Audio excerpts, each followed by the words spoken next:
Dear viewers, আসসালামু আলাইকুম ওরহমতুল্লাহ। এই মুহূর্তে যারা ভিডিওটি দেখছেন, আশা করি সবাই আল্লাহ তাআলার রহমতে ভালো আছেন। আমিও ভালো আছি। আমি গত 10ই মুহরমে সারা বিশ্ববাসীর জন্য একটি ভিডিও ছেড়েছিলাম মুহরমের শিক্ষা সম্পর্কে। সেটির বিষয় ছিল ত্যাগ চাই, মুর্শিয়া ক্রন্দন চাই না। আশা করি আপনারা সেই ভিডিওটি দেখে থাকবেন। আজকে মুহরম মাসের 27 তারিখ, মুহরম মাসের একেবারে শেষ দিকে। মুহরম মাসের এই বিদায় রজনীতে আমি আবারও কারবালার সেই হৃদয় বিদারক ঘটনাটির স্মরণে ইমাম হোসেন রাদিয়াল্লাহু তাআলা আনহুর সেই সীমাহীন আত্মত্যাগের ঘটনাটিকে আরও ভিন্ন আঙ্গিকে আলোচনা করার জন্য আরও একটি নতুন শিরোনাম নিয়ে, নতুন বিষয় নিয়ে, নতুন টপিক নিয়ে আপনাদের সামনে হাজির হয়েছি। আজকের আমার আলোচনার টপিক হলো, আলোচনার শিরোনাম হলো ইজিদরা চিরকাল পরাজিত ও নিন্দিত।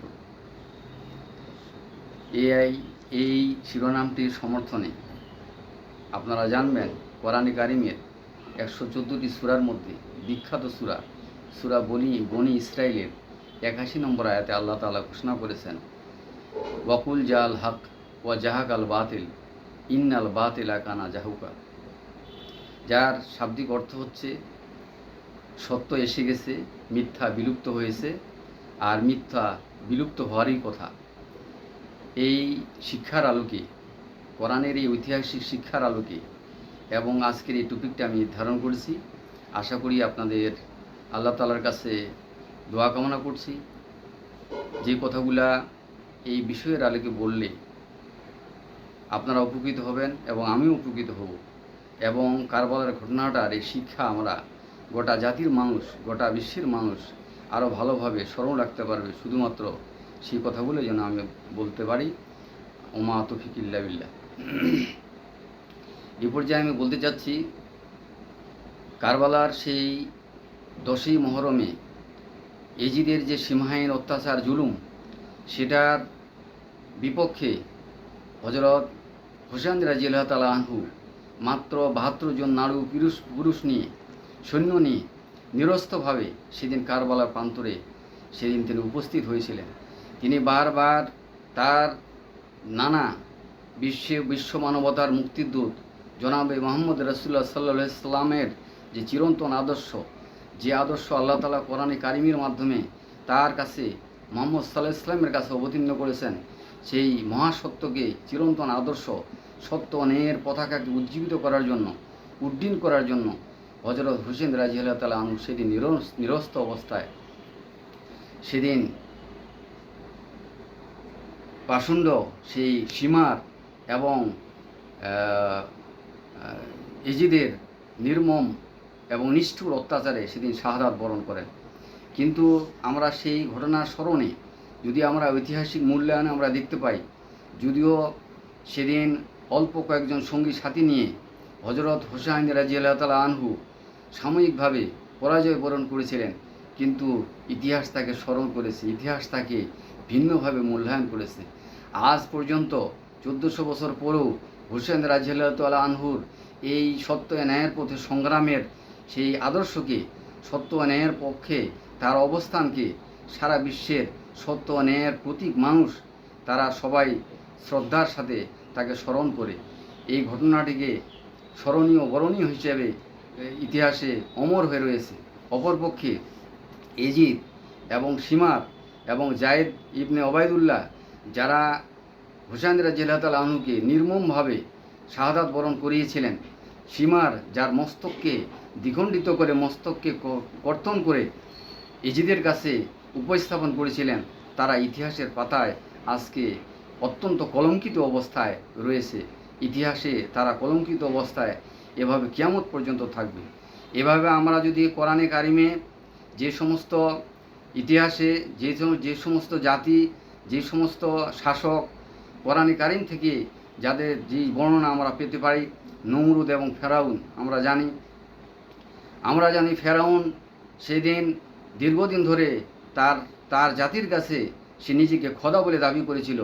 অপরপক্ষে মুসা আলাইহিস সালাম অল্প মাত্র কয়েকজন সঙ্গী সাথী নিয়ে তিনি সত্যের পথে আল্লাহ তাআলার বাণীর পক্ষে তিনি তাকে সত্য ন্যায়ের দাওয়াত দিতে যাই তিনি সেদিন সাময়িকভাবে পরাজিত হয়েছিলেন।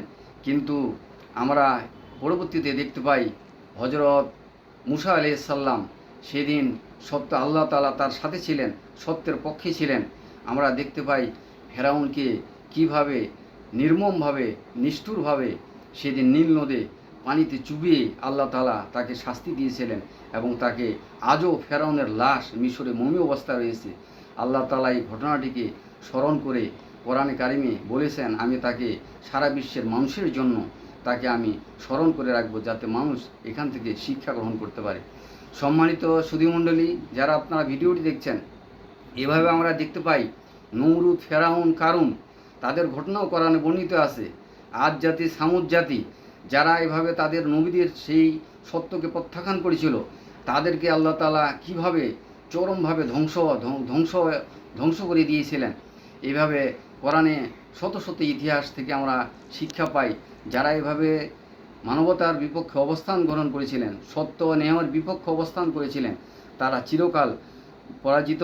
তারা যদিও সাময়িকভাবে তারা সত্য ন্যায়ের বিপক্ষে অবস্থান গ্রহণ করে এবং তারা সাময়িকভাবে জয়লাভ করে, কিন্তু ইতিহাসের বিচারে তারা সত্যিকার অর্থে তারা পরাজিত হয় এবং তারা নিন্দিত হয়। আমরা যদি মধ্যপ্রাচ্যের ইতিহাসের দিকে তাকাই, এখানে আমরা দেখতে পাবো চেঙ্গিস খানের নাম আপনারা শুনে থাকবেন, হালাকু খানের নাম আপনারা শুনে থাকবেন। তারা তাদের ক্ষমতাকে দীর্ঘায়িত করার জন্য তারা রক্তক্ষয়ী সংগ্রামের মাধ্যমে বাগদাদ নগরীকে মানুষের রক্তপুরীতে রক্তের গঙ্গায় তারা সেই ফরাত নদীকে, দজলা ফরাত নদীকে তারা রক্তর স্রোতে ভাসিয়ে দিয়েছিলেন। কিন্তু আজকে তারা সাময়িকভাবে তারা ক্ষমতায় টিকেছিলেন, কিন্তু ইতিহাসের মূল্যায়নে আমরা দেখতে পাই তারা আজও তাদের নাম ইতিহাসে কলঙ্কিত শাসকদের তালিকায় তাদের নাম আমরা দেখতে পাই। এভাবে করে আমরা যদি ভারতবর্ষে দেখি, ভারতবর্ষে সত্য ন্যায়ের বিপক্ষে যে বিশ্বাসঘাতকতা করেছিল যে মীর জাফর, নবাব সিরাজউদ্দৌলার পক্ষে অবস্থান গ্রহণ করার কথা, কোরআনের উপর হাত দিয়ে সে শপথ করেছিল সে নবাব সিরাজউদ্দৌলার পক্ষে সে থাকবে, সত্যের পক্ষে থাকবে। কিন্তু দুর্ভাগ্যজনকভাবে সেদিন মীর জাফরই করেছিল, বিশ্বাসঘাতকতা করেছিল। তার মীর জাফরের কারণে নবাব সিরাজউদ্দৌলার পতন ঘটেছিল এবং মুসলিম শাসনের পতন ঘটেছিল, সত্য ন্যায়ের পতন ঘটেছিল। এখান থেকে আমরা দেখতে পাই আজও মীর জাফরের নাম সারা বিশ্বের সকল শান্তিকামী মানুষ, সত্যপ্রিয় মানুষ মীর জাফরের নাম কখনো ওইভাবে স্মরণ করে না, যেভাবে আমরা দেখতে পাই নবাব সিরাজউদ্দৌলার বীরত্বকে যেভাবে স্মরণ করা হয়। এভাবে আমরা যদি ভারতবর্ষে আসি, ভারতবর্ষে আজও যে শাসক রয়েছে, বর্তমান শাসক এই মোদি সরকার, একে এখনই জীবদ্দশায় তার শাসন ক্ষমতা অধিষ্ঠিত থাকার পরেও তাকে কসাই মোদি হিসাবে এখনও সারা বিশ্বের মানুষ তাকে কলঙ্কিত এই নামে তাকে আখ্যায়িত করেছেন। তারপর তার শাসন যদি চলে যায়, তখন তাকে আরও ইতিহাসের বিচারে আরও জঘন্যভাবে তাকে মূল্যায়ন করা হবে। এভাবে আমরা যদি বাংলাদেশে মাত্র 2 বছর আগে যে ঘটনা ঘটে গেছে, 16 বছর ব্যাপী মানবতার বিরুদ্ধে অবস্থান নিয়েছিল শেখ হাসিনা, সে অত্যাচারের নিষ্ঠুর এবং জুলুম নির্যাতন চালিয়ে দেশের 18 কোটি মানুষকে সে বন্দি করে রেখেছিল, সে কারাগারে আবদ্ধ করে রেখেছিল, আয়নাঘর চালু করেছিল, শত শত মানুষকে সেইভাবে করে জুলুম নির্যাতন এবং অন্যায়ের বিপক্ষে সে অবস্থান গ্রহণ করেছিল তার ক্ষমতাকে দীর্ঘায়িত করার জন্য। কিন্তু আমরা দেখতে পাই 2024 সালের 5ই আগস্ট যখন সত্যের প্রেমিকেরা হুসাইন রাদিয়াল্লাহু তাআলা আনহুর আদর্শের পতাকাবাহী মানুষেরা যখন একত্রিত হয়ে এই জালিম শাহী শেখ হাসিনার বিরুদ্ধে মাঠে নেমেছিল, ময়দানে নেমেছিল, লক্ষ লক্ষ জনতার স্রোতে সেদিন শেখ হাসিনা এবং তার দলবল সহ লজ্জাজনকভাবে ভারতে পালিয়ে যেতে বাধ্য হয়। আজও শেখ হাসিনার শাসনকে সারা বিশ্বের মানুষ কলঙ্কিত শাসন হিসেবে দেখছে। এই জন্য আমি আর ভিডিওটি বাড়াচ্ছি না, আমি শুধু এটা অত্যন্ত একটি বিশাল বড় বিষয় আমি সংক্ষিপ্ত করার জন্য এর শিক্ষাকে সংক্ষিপ্ত আকারে এই পর্যায়ে আপনাদের সামনে বিনীতভাবে আমি অনুরোধ করছি। আল্লাহ তাআলা সূরা বনী ইসরাঈলে যে ঘটনা কথাটি বলেছেন 81 নম্বর আয়াতে, ওয়াকুল জাল হক ওয়া জাহাকাল বাতিল ইন্নাল বাতিলা কানা জাহুকা।